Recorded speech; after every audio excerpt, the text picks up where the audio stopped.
Hello my friends, Esther here, and in today's video, I want to share with you 20 ways you can distract yourself from pain without a screen. You do not need a screen for any of these. That means no social media or TVs, movies, video games. You can distract yourself from pain without using any of those things, and I'm going to teach you that today.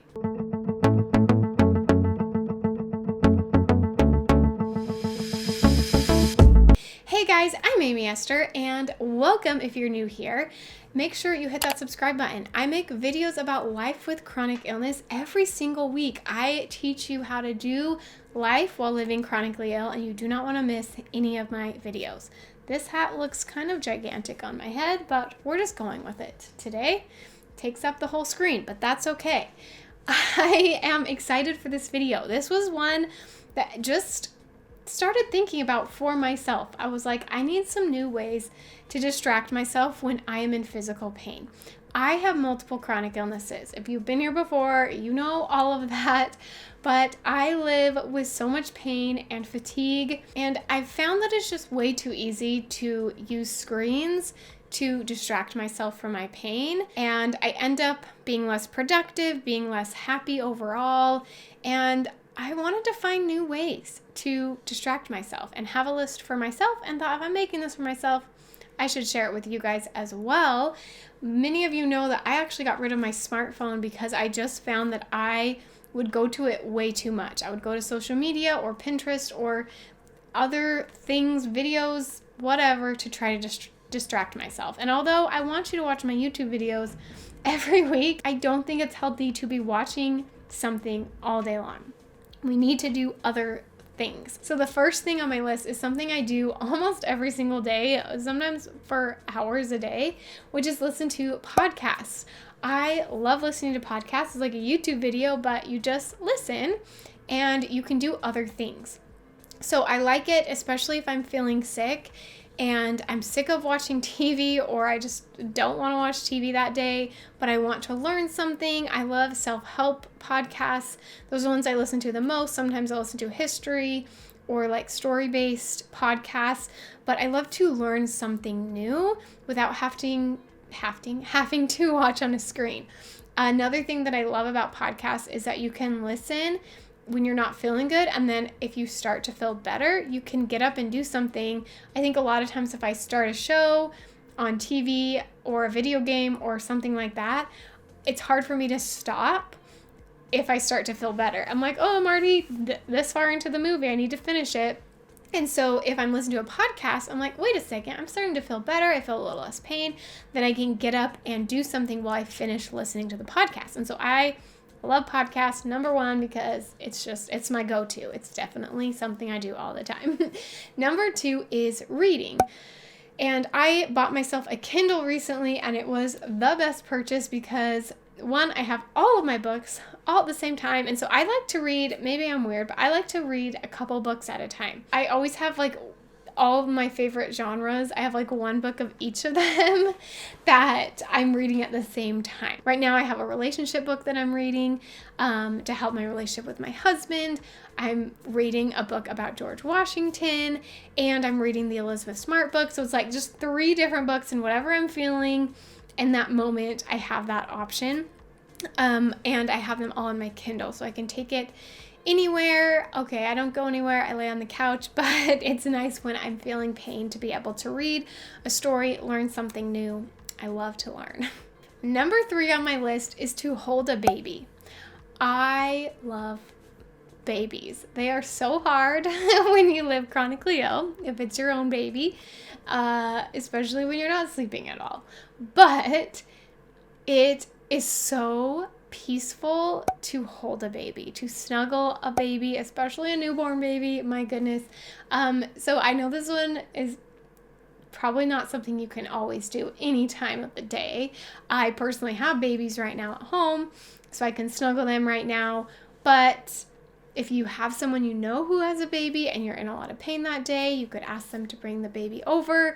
I have an aunt who has cancer, and there have been times where I just brought her my baby to hold because it just helped calm her and help distract her from the pain she was feeling. And I obviously do not go through nearly as much pain as she does. but I do find that holding a baby really helps. Going along with that is number 4, which is to play with kids. So I, again, have young kids, so this is really easy for me. I do all day long.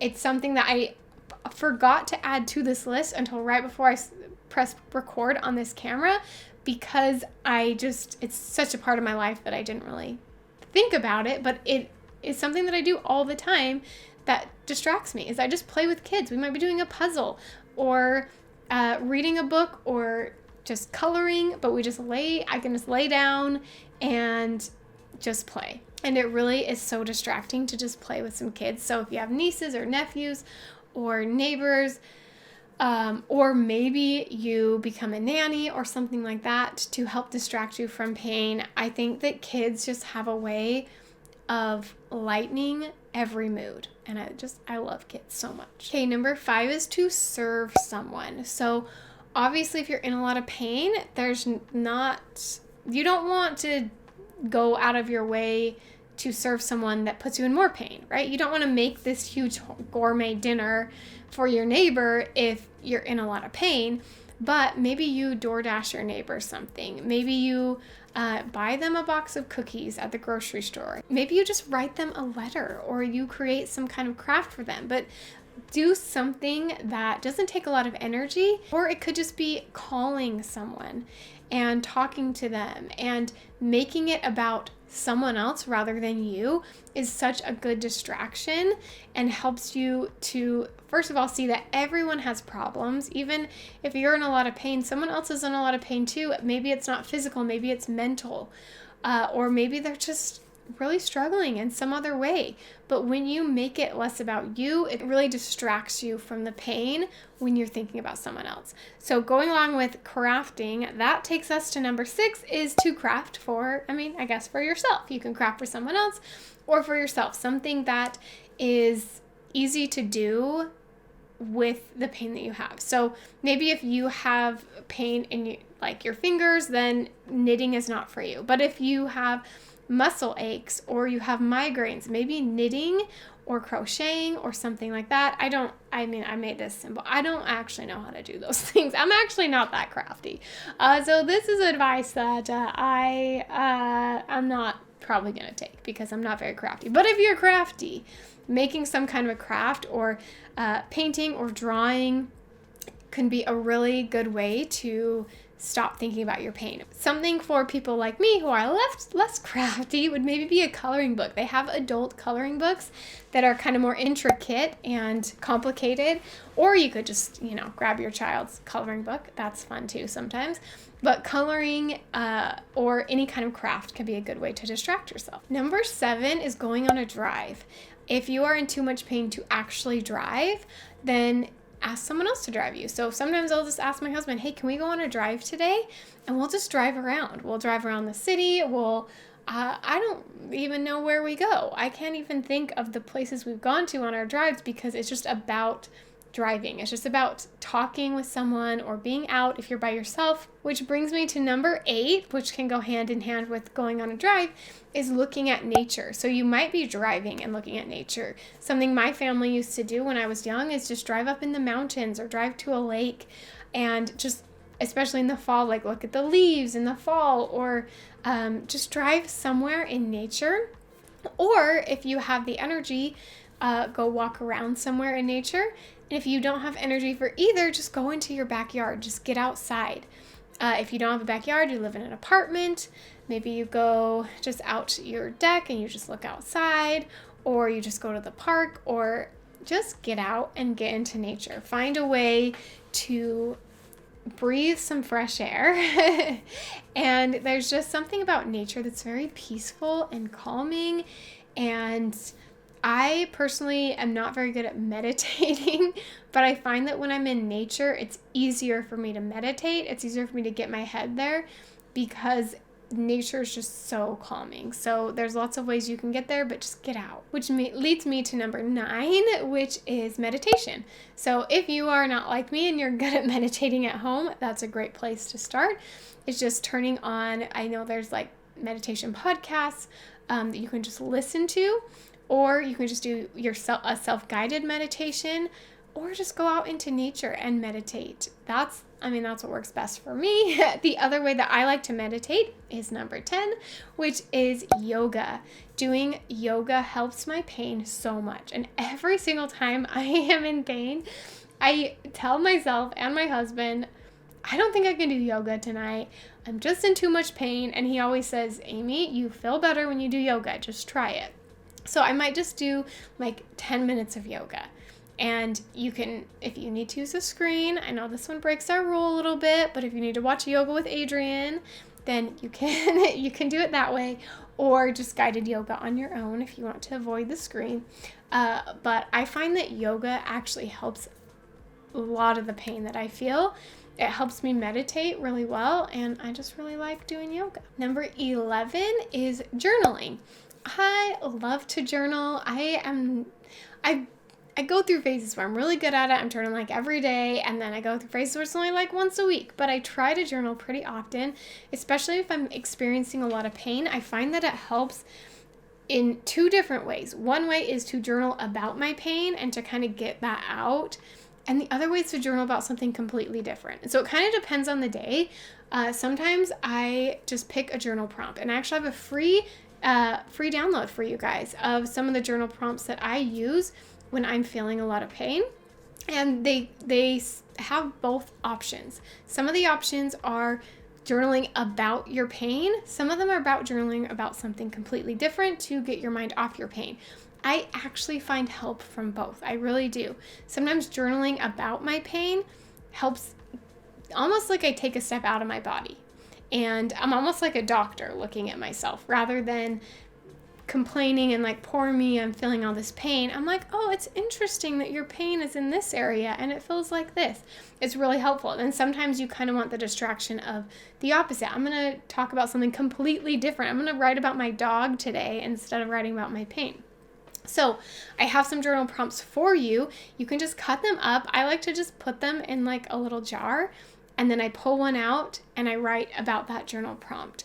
And it's very, very helpful. So if you want that linked in the description below, it's totally free. Number 12 is tapping. So this is something that I learned for anxiety, and I find that it actually really helps for pain. So I am not a tapping expert. I will link down below someone who knows a lot more about it than me. But basically you just tap these certain areas. And I'm not going to do it right now. I'm getting too flustered. Okay, I'm not going to do it right because now I can't remember. But you basically tap in certain areas, and you kind of tell yourself things. And so I like to tell myself things about the pain I'm experiencing, and I go through this tapping exercise. Again, I'm terrible at explaining it. It sounds really weird, and when I first heard it, I thought it was really weird, but it really does work, and it really does decrease my pain and helps distract me from my brain kind of spiraling into this pain is a problem, and I hate this, and blah, blah, blah, blah, blah, right? So again, just try it. I'm doing a terrible job of explaining it, but give it a try. Okay, moving on to number 13 is puzzles. So this might be an actual puzzle. What most of us think of when we hear puzzle, that's like all the pieces. I am so bad at explaining things. I apologize, you guys. But where you try to put the pieces to make a picture. I'm just gonna be honest, I do not like those. I don't know, they're not fun to me. But if you like doing those puzzles, it's a great option. Other options for puzzles, ones that I particularly like, are like Sudoku. I love Sudoku. I'm just a numbers person, and it's really fun for me. Or things like crossword puzzles. Those types of puzzles can be really fun to get your mind off of it and into something else, especially when I'm doing like a Sudoku puzzle and I'm so focused on these numbers that I just completely forget that I'm even in pain, and it's awesome. Number 14, learn something new. So I love to take classes. Now, I know this, again, breaks our rule a little bit of using a screen, but there's like online classes. I usually take classes, but I don't necessarily like watch them on the computer. I might print out like the printables they have, or I will just play the audio of it. Especially if I'm having a migraine, having a screen up is just the opposite of helpful. It just makes things worse. So I often will just listen But learn new things. Again, this goes back to podcasting. Lots of podcasts about learning new things. You could take a class, whether it's in person or online. You could also ask a friend to teach you a new skill, or you could learn a new language. There are just endless options. And I think I already mentioned I love learning new things. It's so fun and exciting. So find something new to learn and go all in. Okay, number 15 is laughing. Now, of course, you can listen to like a funny podcast or a funny book or a comedian special or something like that. Like, those are all options. But honestly, I just like to talk to someone who I think is funny. So my husband is hilarious. I love to talk to him.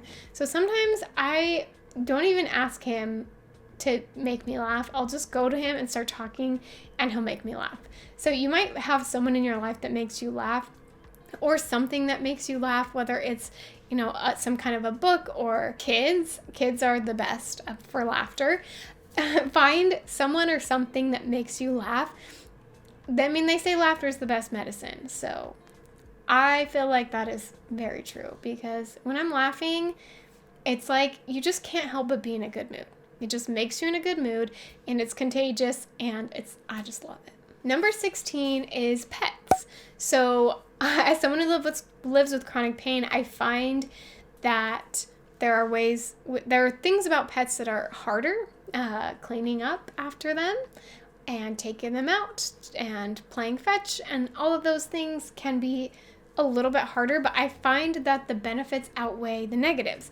Because when I am in pain, just being with my pets, and whether it's just snuggling them or it's playing with them, or sometimes just talking to them and pretending that they are talking to me or listening is really helpful. Just having that little fur companion can make the pain seem so much more manageable. Number 17 is singing. I personally have a terrible voice, but singing is something that just puts me in a good mood.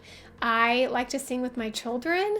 Sometimes we just make up music and it's really fun. My husband is the king of making up like puns and just funny songs. Again, those laughing and singing are just really good ways to distract yourself from pain, especially if you're a good singer. That's a great option.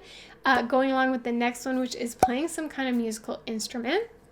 So if you're good at piano, you don't have to be good at it. I should say, if you know how to play piano or any other musical instrument, that can be a really good way to distract yourself from pain. All right, number 19 is to look for some memories. So whether that is looking at old pictures or a memory box, I have a memory box of things from my childhood that I kept, whether it's letters from friends or pictures or just random things that meant a lot to me at that time.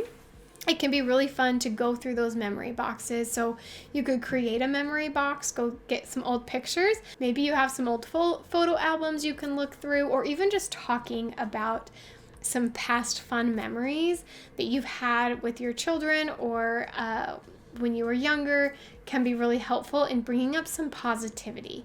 And number 20 is to write a gratitude list. I feel like this is said a lot. Like, there's just so many self-help things that say things you're grateful for. Write down 3 things you're grateful for every day, or say it in the mirror every day. But it's because it really does work. And when you find gratitude in pain, it makes it so much more manageable. Trust me, there are days where I'm just so dramatic and I'm just like, poor me, my life is so hard. And when I just look for a few simple things to be grateful for, it's like they eliminate the negativity that I have. It's like when you walk into a dark room and you turn on a light and that light just radiates through the whole room. That's how it feels. You're just in this dark place and you're spinning and you're complaining and it's acting like it's so hard. And then you think of things you're grateful for and it brings that light back into your life that you are missing. So those are 20 things I have that for me, I'm going to be working on to help distract me from pain, that limit or use no screens.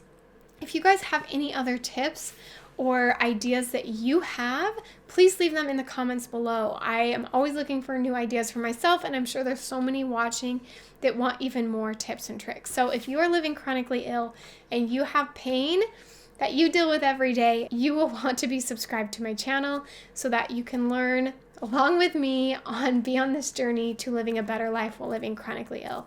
I hope you guys enjoyed this video, and I will see you on my next one.